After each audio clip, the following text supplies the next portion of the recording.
بسم اللہ الرحمن الرحیم۔ السلام علیکم دوستو، دنیا بھر کی خبروں میں آج آپ سنیں گے، لیکن اس سے پہلے اگر ہو سکے تو لائک اور سبسکرائب کا بٹن ضرور دبا لیں۔ شکریہ۔ امریکہ یوکرین کو ایسے راکٹ نہیں دے گا جو روس تک پہنچ سکیں، امریکی صدر جو بائیڈن۔ سونے کی کان میں کام کرنے والے مزدوروں کے درمیان جھڑپیں، 100 مزدور مارے گئے۔ سری لنکا میں پیٹرول نہ ہونے سے فری سائیکل سروس متعارف۔ عدالت کا رانا ثناءاللہ پر مقدمہ درج کرنے کا حکم۔ ایران ہمیں مطمئن کرنے میں ناکام رہا، بین الاقوامی جوہری توانائی ایجنسی۔ شدید گرمی میں حفاظتی تدابیر، احتیاط اور علاج۔ ملک کے لیے فیصلہ کن وقت ہے، وزیر اعظم عمران خان۔ تو آئیے چلتے ہیں اب خبروں کی تفصیل کی جانب۔ روس کے ڈون باس پر محاصرہ کرنے کی دھمکی کی وجہ سے یوکرین نے امریکہ سے راکٹوں کی درخواست کی ہے، تاہم امریکہ نے کہا ہے کہ وہ یوکرین کو ایسے راکٹ نہیں دے گا جو روس تک پہنچ سکیں۔ ڈون باس سمیت مشرقی یوکرین کے متعدد دیگر شہر اس وقت روس کے اہم اہداف پر ہیں۔ یوکرینی صدر کا کہنا ہے کہ یوکرین کے دوسرے بڑے شہر خارکیف اور شمال مشرقی سومی کے علاقوں میں بھی گولہ باری کی گئی ہے۔ تاہم امریکی صدر نے وائٹ ہاؤس میں صحافیوں سے بات کرتے ہوئے کہا کہ امریکہ یوکرین کو ایسے راکٹ سسٹم فراہم نہیں کرے گا جو روس تک مار کر سکیں۔ اس سے پہلے یوکرین کے حکام نے اس طویل فاصلے تک مار کرنے والے سسٹم کا مطالبہ کیا تھا۔ MLRS سسٹم ایک بہت سے راکٹوں کو سینکڑوں میل فاصلے تک فائر کر سکتا ہے۔ یوکرینی حکومت نے مغرب پر بھی زور دیا ہے کہ وہ اسے زیادہ طویل فاصلے تک مار کرنے والے ہتھیار فراہم کرے تاکہ 4 ماہ سے جاری اس جنگ کا رخ موڑا جا سکے۔ تاہم روس نے مغربی طاقتوں کو یوکرین کو ایسے ہتھیار فراہم کرنے کے لیے خبردار کرتے ہوئے کہا تھا کہ ایسے اقدام ناقابل قبول کشیدگی کی جانب ایک سنگین قدم ہوگا۔ افریقی ملک چاڈ میں سونے کی کان میں کام کرنے والے مزدوروں کے درمیان جھڑپوں میں تقریباً 100 افراد مارے گئے۔ یہ جھڑپیں لیبیا کی سرحد کے قریب واقع کوری بگودی کے علاقے میں ہوئیں۔ یہ جھڑپیں 23 مئی کو سونے کے 2 کانکنوں کے درمیان معمولی تنازع سے شروع ہوئیں۔ اس علاقے میں سونے کی کانوں میں غیر سرکاری طور پر کان کنی کی جاتی ہے۔ حکومت نے متاثرہ علاقے میں کان کنی کے تمام غیر سرکاری منصوبوں کو معطل کرتے ہوئے تحقیقات کا آغاز کر دیا ہے۔ 10 سال پہلے اس علاقے میں سونے کی دریافت کے بعد مختلف علاقوں سے کان کنوں نے یہاں آنا شروع کر دیا تھا۔ غیر قانونی کان کنی کے باعث یہاں اکثر تناؤ کی صورتحال رہتی ہے۔ سری لنکا کی مرکزی بندرگاہ میں حکام نے مفت سائیکل سروس متعارف کروائی ہے تاکہ شہریوں کو پیٹرول سے چلنے والے ذرائع نقل و حمل کا استعمال نہ کرنا پڑے۔ معاشی بحران کے شکار سری لنکا کو اس وقت ایندھن کی شدید قلت کا سامنا ہے۔ ملک میں موٹر سائیکل اور گاڑی پر سفر کرنے والے افراد کو گیس اسٹیشنوں پر پیٹرول حاصل کرنے کے لیے گھنٹوں قطار میں انتظار کرنا پڑتا ہے۔ سائیکل سروس کا مقصد کولمبو کی بندرگاہ میں پیٹرول کو محفوظ کرنا ہے۔ بندرگاہ آنے والوں کی سہولت کے لیے غیر استعمال شدہ ریلوے لائن کے ساتھ ایک سائیکل ٹریک بنایا گیا ہے تاکہ وہ دوسری گاڑیوں کی بجائے سائیکل استعمال کر سکیں۔ بندرگاہ کے ذریعے چلنے والی شپنگ لائنز نے اس سروس کو شروع کرنے کے لیے 100 سائیکلیں عطیہ کی تھیں۔ بے تحاشا مہنگائی، مسلسل بلیک آؤٹ اور اشیاء ضروریہ کے لیے لمبی لمبی قطاروں نے جزیرے کے 22 ملین لوگوں کی زندگی اجیرن کر دی ہے۔ حکومت نے بین الاقوامی مالیاتی فنڈ سے فوری مدد طلب کی ہے۔ تحریک انصاف کے لانگ مارچ کے دوران وکلا پر تشدد کیس میں عدالت نے رانا ثناءاللہ سمیت پولیس افسران کے خلاف مقدمہ درج کرنے کا حکم دے دیا ہے۔ 25 مئی کے لانگ مارچ کے دوران وکلا پر تشدد کی ویڈیو وائرل ہونے پر حیدر نامی شخص نے لاہور ہائی کورٹ میں درخواست دائر کی تھی۔ پولیس نے وکلا کو رانا ثناء اللہ کے کہنے پر تشدد کا نشانہ بنایا۔ عدالت نے رانا ثناء اللہ سمیت دیگر کے خلاف مقدمہ درج کرنے کا حکم دے دیا ہے۔ بین الاقوامی جوہری توانائی ایجنسی IAEA کے سربراہ رافیل نے آئندہ ہفتے ایران میں جوہری مواد سے متعلق رپورٹ پیش کریں گے، جس میں کہا گیا ہے کہ ایرانی حکومت ایران میں پائے جانے والے جوہری مواد اور ان مقامات سے متعلق عالمی ایجنسی کو مطمئن نہیں کر سکی ہے۔ اسرائیلی وزیر اعظم نفتالی نے کہا ہے کہ ایران ماضی میں بھی دنیا سے جھوٹ بولتا رہا ہے اور اب بھی وہ عالمی سطح پر غلط بیانی سے کام لے رہا ہے۔ یاد رہے دوستو کہ ایران پہلے بھی ایسے الزامات کی تردید کرتا رہا ہے کہ اس کا کوئی خفیہ جوہری پروگرام نہیں ہے۔ ایران کا دعویٰ ہے کہ صہیونی حکومت نے مبینہ ثبوتوں کے ساتھ چھیڑ چھاڑ کی ہے۔ دوسری جانب ایران نے بین الاقوامی جوہری توانائی ایجنسی کی رپورٹ کو مسترد کرتے ہوئے اسے غیر منصفانہ قرار دیا ہے۔ پاکستان اور ہندوستان سمیت پورا خطہ اس وقت شدید گرمی کی لپیٹ میں ہے۔ اس سلسلے میں لوگوں کے متاثر ہونے کا خطرہ موجود ہوتا ہے۔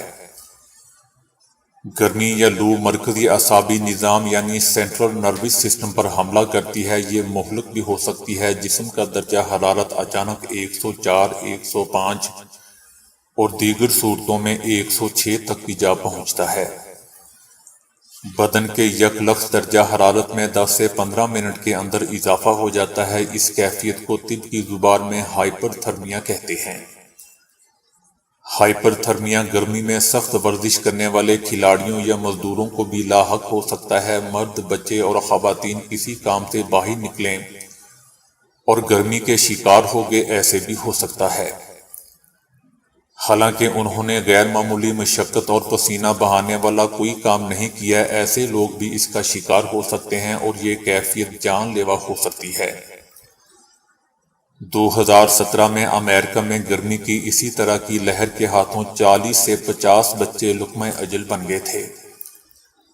بچوں اور بڑوں میں اس کی علامات جسم گرم ہو جاتا ہے اور درجہ حرارت بہت تیزی سے بڑھتے ہوئے 103 یا 104 درجے تک جا پہنچتا ہے۔ بچے کا چہرہ گرم اور سرخ ہو جاتا ہے اور جلد بھی خشک ہو جاتی ہے، یہاں تک کہ چہرہ چمکتی ہوئی غیر معمولی سرخ رنگت اختیار کر لیتا ہے۔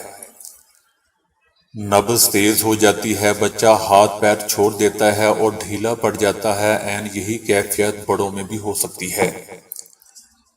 اس کے علاوہ سر میں شدید درد ہو جاتا ہے۔ سر کا درد اتنا شدید ہوتا ہے کہ مریض تڑپنے لگتا ہے۔ گھبراہٹ اتنی بڑھ سکتی ہے کہ مریض کوئی فیصلہ کرنے سے بھی قاصر ہو جاتا ہے۔ دل کا بیٹھ جانا، گھبراہٹ اور متلی بھی اس کی کیفیات میں شامل ہے۔ اس میں پسینے بھی آتے ہیں اور بعض افراد کی دماغی حالت بھی غیر ہو جاتی ہے۔ اس کا علاج ایک ایمرجنسی کیفیت ہے جس میں سب سے پہلے درجہ حرارت کو کم کرنے کی کوشش کی جاتی ہے۔ کوشش کی جاتی ہے کہ جتنی جلدی ممکن ہو یہ درجہ حرارت کم کیا جائے۔ اگر مریض گھر پر ہے تو درجہ حرارت کم کرنے کی کوشش کیجیے اور ٹھنڈے پانی میں کپڑا یا تولیہ گیلا کر کے اس کے پورے جسم پر لگائیں۔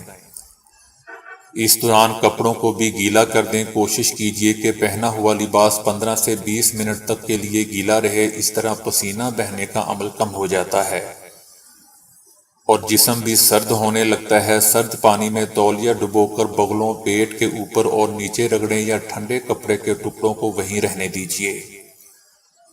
مریض کو فوری طور پر ہاسپٹل لے جانے کی کوشش کیجیے۔ ڈاکٹر کے پاس جانے سے پہلے مریض کو اگر دوا کھلانی ہے تو پیراسیٹامول یا پیناڈول ہی دی جا سکتی ہے، لیکن ڈسپرین فارمولے والی دوائیں نہیں دینی چاہیے۔ اگر بہت زیادہ گرمی ہے تو جتنا زیادہ ممکن ہو پانی پیا جائے۔ گھر سے غیر ضروری طور پر باہر نکلنے سے اجتناب کیا جائے۔ دوپہر 12 بجے سے شام 4 بجے تک غیر ضروری طور پر گھر سے باہر نہ نکلا جائے۔ لیموں پانی اور پھلوں کے رس کا استعمال سے زیادہ استعمال کیا جائے اور بدن میں پانی کی کمی کو کم کیا جائے یا نہ ہونے دیا جائے۔ چائے اور کافی کا استعمال بالکل ترک کر دیا جائے یا پھر کم کر دیجیے۔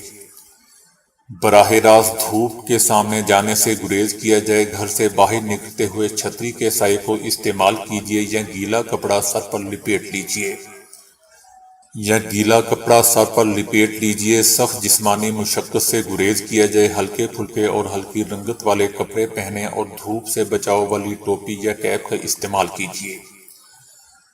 اسکولوں کو چاہیے کہ گرمی کے موسم میں بچوں کو فزیکل ٹریننگ یعنی پی ٹی نہ کروائیں، اس مشقت میں پسینہ بہتا ہے جو خطرناک بھی ہو سکتا ہے۔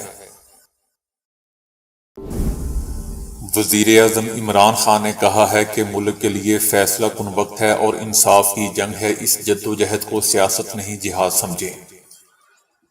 وزیر اعظم عمران خان کا کہنا تھا کہ 23 سال سے جرم کرنے والے آج اوپر آ کر بیٹھ گئے۔ شہباز شریف، رانا ثناء اللہ نے دن دہاڑے ماڈل ٹاؤن میں 14 لوگوں کو جان سے مار دیا۔ ان لوگوں کو اس وقت جیل میں ہونا چاہیے۔ سپریم کورٹ سے تحفظ چاہتے ہیں کہ کیا ہمیں پرامن احتجاج کا حق حاصل ہے اور کیا عدلیہ ان مجرموں کو خواتین اور بچوں پر تشدد کی اجازت دے سکتی ہے؟ سپریم کورٹ کا فیصلہ آنے کے بعد ہی اعلان کروں گا اور پھر ہم ایسا نکلیں گے کہ دنیا دیکھے گی۔ سپریم کورٹ نے دوبارہ مارچ کے لیے تحفظ نہ دیا تو اس بار ہم تیاری کے ساتھ آئیں گے اور تیاری کر کے آئیں گے اور پچھلی غلطیاں نہیں دہرائیں گے۔ وزیر اعظم عمران خان نے مزید کہا کہ سب سے بزدل ظالم ہوتا ہے، اللہ کسی کو اجازت نہیں دیتا کہ وہ کہے کہ میں نیوٹرل ہوں۔ کیلیفورنیا لاس اینجلس کے انجینئرز نے دنیا کا سب سے چھوٹا ریفریجریٹر تیار کر لیا ہے، تاہم اس میں کھانے اور پینے کا سامان رکھنا محال ہے کیونکہ اس کی گنجائش 1 مربع مائکرو میٹر ہے۔ اس کی بدولت خوردبینی سطح پر چھوٹی اشیاء کو فوری طور پر ٹھنڈا کیا جا سکتا ہے۔ تحقیق کے مرکزی سائنسدان زن یائن لنگ نے کہا کہ ہم نے سب سے چھوٹا تھرمو الیکٹرک کولر بنا کر ایک نیا عالمی ریکارڈ قائم کیا ہے۔ دوستو، حضرت انسان ابتدا سے ہی عمر کی جستجو میں رہا ہے، لیکن اب تک موت جیسی حقیقت کو جھٹلا نہیں سکا۔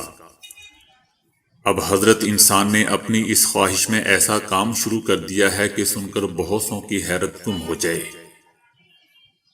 یہ فضول نظریہ کوئی پرانا نہیں ہے کہ ایک وقت آئے گا جب سائنس اتنی ترقی کر چکی ہوگی کہ وہ محفوظ کی گئی باڈیز کو دوبارہ زندہ کر سکے گی۔